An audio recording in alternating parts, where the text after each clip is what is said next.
Right, good morning guys, JJ Richards here and welcome back to my YouTube channel. Before we get into today's video, make sure you drop the video a big thumbs up and don't forget to subscribe because we are vastly growing to get to that big 1,000. So today I'm going to do something that I don't normally do. Now if you ever see like my full day of eating videos or my daily vlogs, I'm not very experimental when it comes to my food. I always keep it very basic. The quickest, most convenient way of cooking it is normally the way I go. However, I'm going to try something today because people keep going on about these baked oats and these oat cookies. So I thought, do you know what, I'm going to try it today and see what it is like. But I'm not sure if I'd commit to this every morning, but we're going to see what it tastes like because I think as I get deeper into prep, this could be a game changer. Right, so I'm actually going to cook 2 batches of this because I'm going to have a section for myself. And then Lucy and Finley will share a section of the cookie as well. So we're going to start off, I normally have 100 grams of porridge oats. So I'm actually going to do 200. Then it makes it nice and easy just to split it in half. Oh, 217. You cannot go over. 201. 202, makes no sense. 197, not a good start, not a good start. 200, right. 200 grams of oats and then a couple of cranks of Himalayan sea salt, like so. And then the next thing is baking powder. I actually have no idea what baking powder does, but that's what the recipe says. So it's normally like half a teaspoon, so I'm going to go a full teaspoon because obviously I'm doing 2 portions. Mix that in there. Most important ingredient of them all, the protein. So I have 2 scoops of protein for breakfast. So what I'll do is I'll put 1 scoop in there and I'll drink a scoop later and 1 scoop there for Lucy and Finley. And the next bit is mix all the dry ingredients together. Right, and I'm just going to add a little bit of water in that to make it like quite a thick gloopy paste.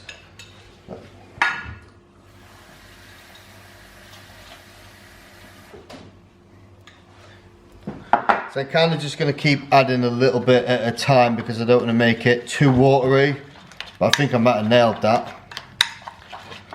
So the next ingredient is going to be the frozen blueberries. So I actually prefer the frozen blueberries to the actual fresh blueberries just because they're smaller and you seem to just get more amount for the macros. So per 100 grams is literally only 6.7 grams of carbs. And if you see how much 100 grams of blueberries is, it's actually quite a lot.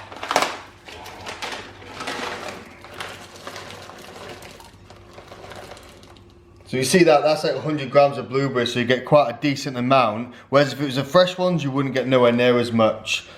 So I'm going to add in 150 grams for the purpose of these. I think if I put 200 grams in it might be a bit too much. So I'm going to mix all that in.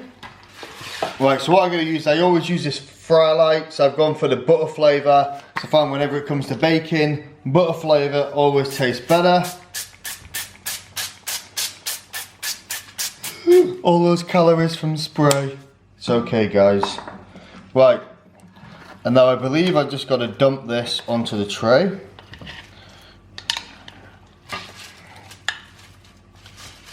Okay.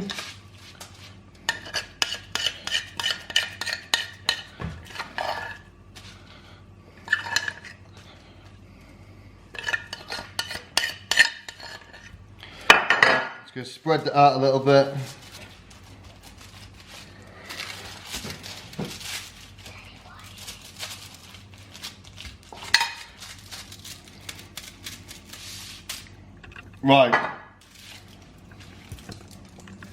Right, so this is what it looks like before it goes in the oven. So I'm going to stick it in the oven, apparently 200 degrees for 8 minutes, flip it over another 8 minutes, but I'm nervous about flipping it over, so I might almost like cut it in half and do it in 2 bits, but we'll see.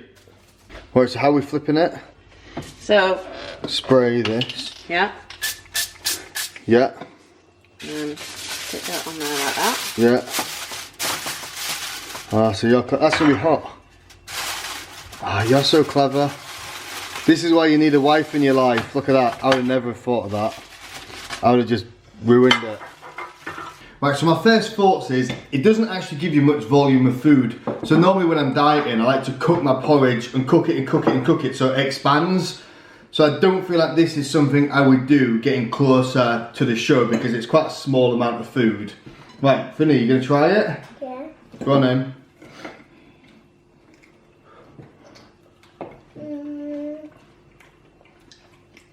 What do you think? Good. Good? Finley said it was good and kids are brutally honest. Like, it's okay. Like, I'm probably just going to go as far as saying it's okay. But I don't think this is something that I would waste 20 minutes of my morning doing every single day for this. But, do you like it, Finley? You've got big bit. I know, because I've got bigger muscles than you. Haven't I? Remember? So yeah, not too bad. Give it a go, guys. If you try it, let me know what you think in the comment section before, or if you've got a better recipe than this, because the flavour's not that great, so I'd probably even add more protein or add more cinnamon into it, but it's not bad. So try it, let me know what you think, and if you guys have got a better recipe than this, then let me know, because I'm keen to try some new things. Right, so it's midday, literally just finished off doing all my bits and bobs that I need to do for work so far. But my car is currently getting a fuel pump replacement because they've been called back for whatever reason. There's a fault with the initial fuel pump, so they're changing it for me. I've just received this cool little video from Lexus.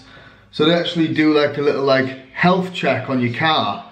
So they actually go through all of your car, they physically show you like the tyre pressures and stuff on there, go through all like engine, gearbox, exhaust system, brakes, and they go through it and video it and show you exactly what's going on with your car. What amazing service that is, because my car's going in for an MOT on Friday, which is in 2 days, and I know now from that health check that I've got nothing to worry about. So if the garage come back to me and say my tyre pressures are low or this happening and that's happening, I'll show them that video and say no, you are lying to me. Not that I don't trust people, but I don't trust people. So that was wicked. So I've literally finished off doing work. I've got a few bits that I need to do, which I'll show you guys in a minute. It's a bit more labour intensive, it's sat in front of my computer, but lots of positive things happening. I've got an unbelievable podcast for you guys that I'm recording on Friday that will be uploaded on Sunday, so make sure you click that little bell because you're going to want to know what podcast is dropping on Sunday. It's probably my biggest guest so far, so I'm super excited to get that on. But right now, I'm going to chill out a little bit and then I'm going to show you guys what project I'm working on at the moment. Right, so this is the current project that I'm working on at the moment. So if you didn't know, I've got a trade stand at the Fit Expo, which is on the 3rd and 4th of July in Liverpool. If you haven't got a ticket, go and get a ticket because it's going to be sick. So what I'm doing is obviously I'm trying to get all of the kind of decorations etc for what the stand's going to look like, because it's going to look epic. I promise you. The wife's in charge of the decorations, I'm just in charge of cutting wood, so you know it's going to look good. So this is the current project. This is the big box that I picked up in the last vlog, if you saw it, where I literally drove like 2-hour round trip just for a box, but it was free. Northerners love free. So I've got to try and chop it off, make it a bit smaller because it's a bit too high for what we need it for, and then figure out how to fit like a top on it. So this is what I'm doing now. It's quite good, so I quite enjoy getting out in the sunshine. When you're dieting and you're feeling a bit hungry, it's good to kind of keep active just doing jobs like this because it takes your mind off. Is it time to eat? I'm hungry. I'm not quite at that point yet, but I am getting to the point where I'm feeling a little bit hungry. So without further ado, let's get box chopping.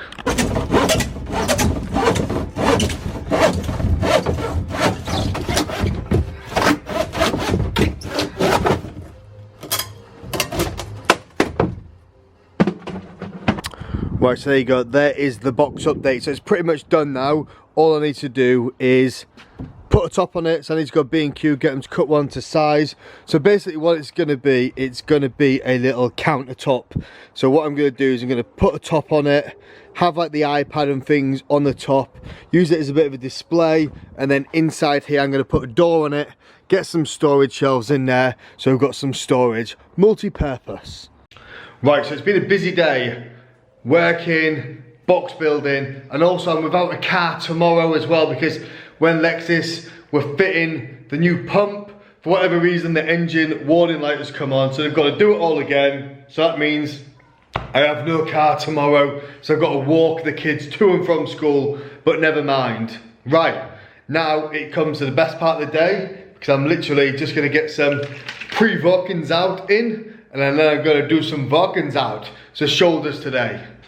Right, so one of the downsides of getting older is before you work out, you've got to do this weird thing called warming up. So when I was in my early 20s, I'd literally just crack out a few warm-up sets on shoulder press, good to go, no issues whatsoever. But now I'm getting old and I'm falling apart. I've got to do all this mobility work and warming up before I actually start lifting. So I'm going to go through my warm-up routine with you. I'm not going to record my full shoulder session today because I'm training on my own, so it's quite hard trying to train and make sure I'm getting angles, and oh god, it just takes my concentration away from the workout. So I will go through my warm-up with you guys. So first movement, resistance band. This is actually the material resistance bands, which I prefer to the rubber ones. It's just, they feel better in your hands, so you don't get that weird like condom rubber smell on your hands when you've used it. But first movement, okay? So what we're doing, band up to the side. So you're going to rotate the shoulder, okay? Rotate upwards and press. That's one, okay?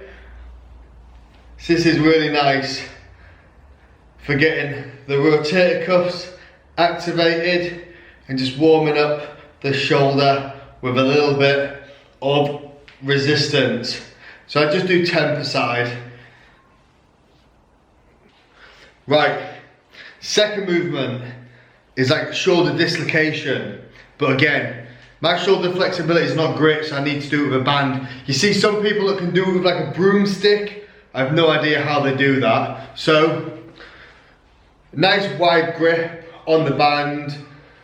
Trying to keep your arms nice and even, okay? You're gonna go all the way around and then all the way back forward.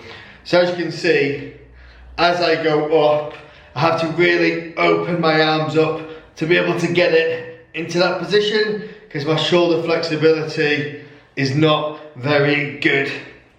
So again, all we do here is just 10 reps, nice and controlled. And I do this before shoulders and also before chest. Right, so again, next movement, I'm just going to do some internal and some external rotation work for the rotator cuffs. So again, it's with the band, bringing it in, 1, 2, 3, 4. Feeling the stretch in, 1, 2, 3, 4. So I've actually had 2 rotator cuff impingements in my bodybuilding career, and I don't want another one. So I make sure I never ever neglect training and warming up my rotator cuffs now before any form of pressing movements. Like, I wish I did this when I was in my early 20s, because maybe I wouldn't have had the issues that I've had. But at the moment, we are all good. So fingers crossed. We stay injury free. So that one's external rotation, sorry, that one's internal rotation. This one is external rotation, if I can get them the right way. It's like the Abbott adductor machine. People always get them mixed up. I'm like that with internal and external. So again, out as far as you can go. Really get the stretch. I'm just going to do 10 per side. So once I've done this, I'm going to turn around and do the other side for 10. Right, next one is like single arm hangs. Now, these are actually quite hard depending on your grip strength. So, hold on to a bar and then up you go.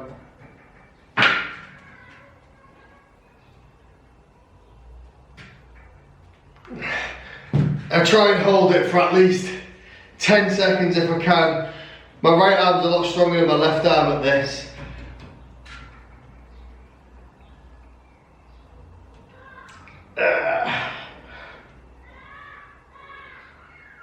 Woo! So that was basically like one full rotation. Then what I'm going to do is I'm going to do that again. Then we're going to actually crack on with the workout. So just shoulders today.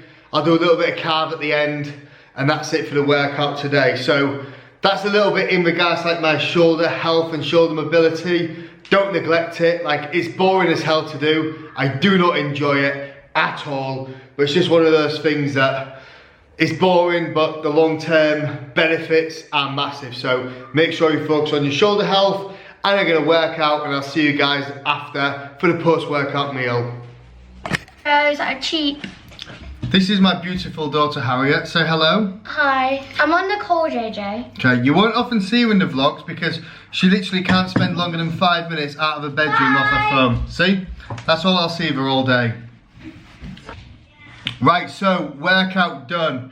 Pretty decent shoulder pump, as you can see. I actually quite enjoy this part of prep because you still got a lot of energy. You've still got that fullness, you're not looking too flat, you're not that depleted, but you start seeing a little bit of condition coming through. So that was a good workout. Very happy with where we're at right now. So I'm just about to have my post-workout meal. That 70 grams of, what are these called?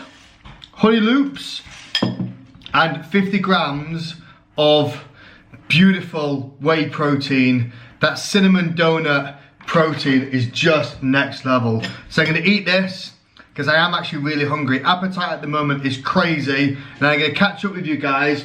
I'm gonna go through a bit of an update on the show plans.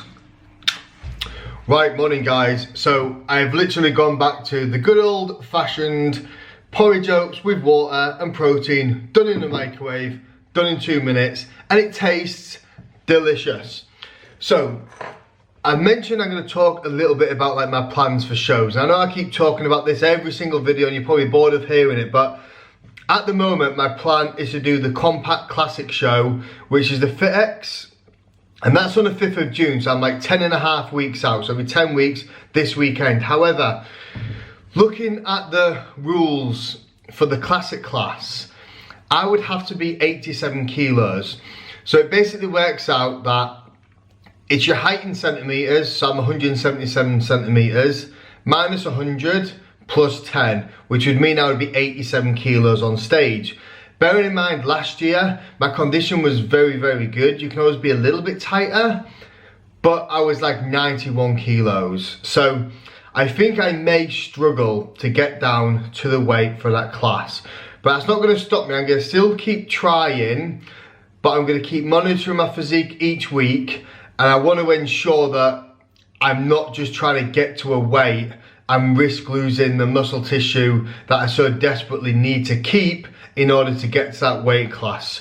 If I can't, what I will do is I will compete 3 weeks later at the PCA Hampshire show. I'm going to do that show anyway, regardless, but I was going to try and do a show before because I love competing with the PCA, and I've also got some unfinished business with the PCA. So that's the show that I'm 100% doing. So that's again in 13.5 weeks. So the chance I'm going to be ready early for the Hampshire show, because I'm going to be aiming for the show in 10.5 weeks. So that's kind of my plans at the moment. So keeping focused, keeping my prep as if I'm going to be doing that show on the 5th of June. And then hopefully I can just cruise into the Hampshire show from then. So guys, I'm going to eat my breakfast. I'm hungry. I've got a really busy day today. I've got a sick podcast with Jamie Alderton that I'm recording tomorrow that will be uploaded on Sunday. This video will be uploaded tonight. Make sure guys, you give the video a big thumbs up. Make sure you subscribe, and until next time, peace.